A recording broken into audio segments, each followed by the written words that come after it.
এরে উম্মতের দল, পৃথিবীর জমিনটা হলো, পৃথিবী দুনিয়াটা হলো একটা মরা দেহের মতো। সেই মরা দেহের পিছনে ছুটে কুকুর। আমাদের পয়গম্বর জানায়া দিলেন উম্মত, এই পৃথিবীর জমিনটা হলো মরা একটা দেহের মতো।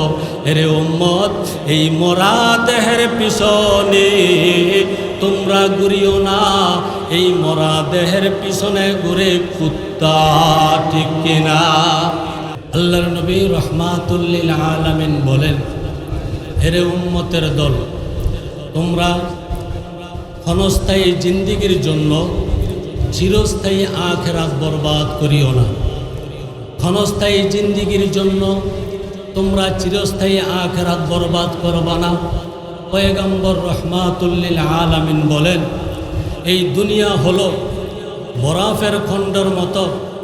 বরফ যেমন গলে গলে গলে গলে শেষ হয়ে যায়, ঠিক তদ্রূপ তোমার আপনার হায়াতটা বরফের মতো গলে গলে গলে গলে শেষ হয়ে যাচ্ছে। একজন ব্যক্তি উদাহরণস্বরূপ বলেছেন, এক বাজারে এক ব্যক্তি বরফ ক্রয় করে বিক্রি করে, আর জনগণকে ডাকতেছে, কে আছো, আমার বরফ কিনবা? আমার বরফের খণ্ড গলে গলে গলে গলে শেষ হয়ে যাচ্ছে, এটাই আমার পুঁজি। এটা যদি গলে মাটির সাথে মিশে যায়, আমার পুঁজিটা নষ্ট হয়ে যাবে। এই জন্য পয়গম্বর বলেন, এরে আমার উম্মতের দল, হায়াতটা হলো বরফের খণ্ডের মতো। তুমি এশার নামাজ পড়ে ঘুমিয়ে আছো, ফজরের সময় ঘুম থেকে উঠেছ, তাকায়া দেখলা তোমার ঘুমের ভিতরে 7 থেকে 8 ঘন্টা সময় বরফের মতো গলে গেল। ওই টিভি বেসিয়ার সামনে তুমি বসে বসে 2 ঘন্টা 3 ঘন্টা নাটক দেখলা, সিনেমা দেখলা। তোমার হায়াতের জিন্দিগি থেকে 2 থেকে 3 ঘন্টা বরফের মতো হায়াত গলে গেল। চায়ের আড্ডার ভিতরে বসে বসে তুমি গপ্পের ভিতরে সময় কাটায় দেখলা, 1 ঘন্টা তুমি আলাপ আলোচনা করেছ, গপ্প করেছ। তুমি তাকাইয়া দেখো তোমার হায়াতটা 1 ঘন্টা বরফের মতো গলে গেছে। পয়গম্বর রাহমাতাল লিল আলামিন জানাইলেন, উম্মত, মুমিনদের জন্য দুনিয়াটা হলো জেলখানা, আর ইহুদি খ্রিস্টান বেঈমান বিদুর্মীদের জন্য হলো বালাখানা। قال النبي صلى الله عليه وعلى آله وسلم الدنيا سجن المؤمن وجنة الكافر। পয়গম্বর রাহমাতুল লিল আলামিন বলেন, এর উম্মতের দল, দুনিয়াটা হলো মুমিনদের জন্য জেলখানা। কেমন জেলখানা? জেলখানায় এসি নাই, খাট নাই, পালং নাই। জেলখানা হলো কষ্টের জায়গা। তদ্রূপ পয়গম্বর রাহমাতুল লিল আলামিন বলেন, উম্মত রে, তোমাদের জন্য হলো এই ক্ষণস্থায়ী জিন্দিগিটা হলো জেলখানার মতো কষ্টের জায়গা। হায়াতের জিন্দিগি যদি কষ্ট করে করে করে করে তুমি কবরে যাইতে পারো, এই যে শান্তি শুরু হবে, সেই শান্তি আর কোনোদিন শেষ হবে না। মদিনার মায়ার নবী জানাইলেন, উম্মত রে, কাফের বেঈমানের জন্য জমিনটা হলো বালাখানা, আনন্দ উল্লাসের জায়গা। আনন্দ উল্লাস করে করে করে করে ওই কাফের ইহুদি বিজাতি যখন কবরে যাবে, ওই কবরে যাওয়ার সাথে সাথে এই যে আযাব শুরু হবে সেই আযাব আর কোনোদিন শেষ হবে না। মদিনার মায়ার নবী জানাইলেন, ক্বালান নবিয়্যু সাল্লাল্লাহু আলাইহি ওয়াসাল্লাম, আদ-দুনিয়া জিফাতুন ওয়া তালিবুহা কিলাব। এরে উম্মতের দল, পৃথিবীর জমিনটা হলো, পৃথিবী দুনিয়াটা হলো একটা মরা দেহের মতো। সেই মরা দেহের পিছনে ছুটে কুকুর। আমাদের পয়গম্বর জানায়া দিলেন, উম্মত, এই পৃথিবীর জমিনটা হলো মরা একটা দেহের মতো।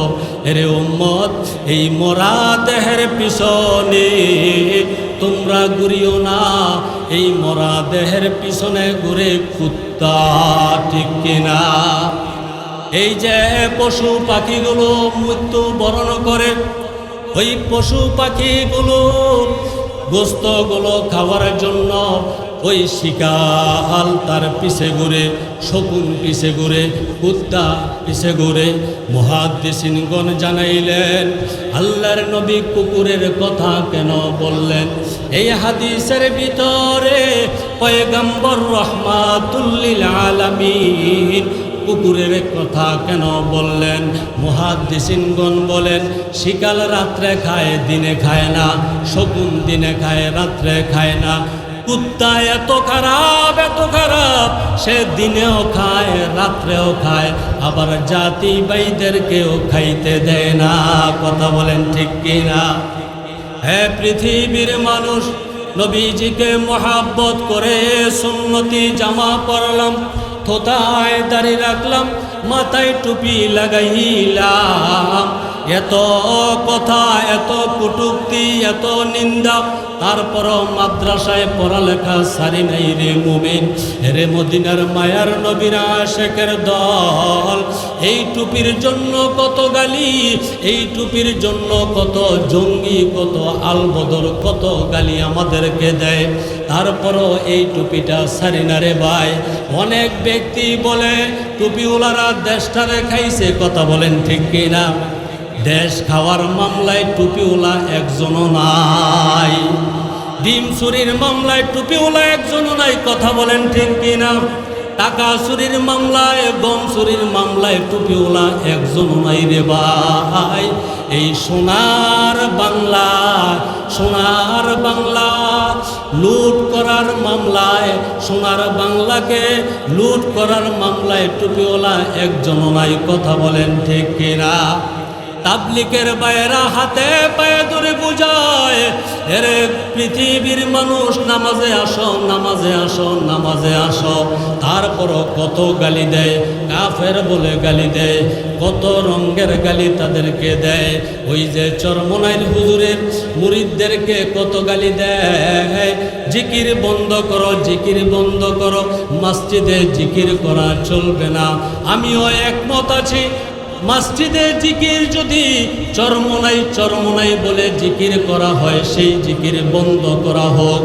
ওই উজানি উজানি বলে যদি মসজিদের ভিতরে জিকির করে, সেই জিকির বন্ধ করা হোক। মসজিদের ভিতরে যদি ইলিয়াস ইলিয়াস বলে জিকির করে, সেই জিকির বন্ধ করা হোক। আর যদি আল্লাহর নামে জিকির করা হয়, আর কোনো যদি আল্লাহর দুশমন সেই জিকির বন্ধ করতে আসে, সে সবচাইতে বড় জালিম। কথা বলেন ঠিক কিনা? রে মায়ার নবীর আশিকের দল, দুনিয়াটা কিছুই নাই রে মুমিন। এই দুনিয়া থাকার জায়গা না, দুনিয়া থেকে সবাইকে চলে যাইতে হবে কবরে। এই জন্য এই দুনিয়াকে ক্ষণস্থায়ী মনে করিয়া, আখিরাতকে চিরস্থায়ী মনে করিয়া 5 ওয়াক্ত নামাজ আদায় করতে কে কে রাজি আছেন? আল্লাহকে দুইটা হাত তুলে দেখান। আল্লাহ কবুল করুক। ওয়া আখিরি দাওয়ানা আনিল হামদুলিল্লাহি রাব্বিল আলামিন। আসসালামু আলাইকুম ওয়া রাহমাতুল্লাহি ওয়া বারাকাতুহু।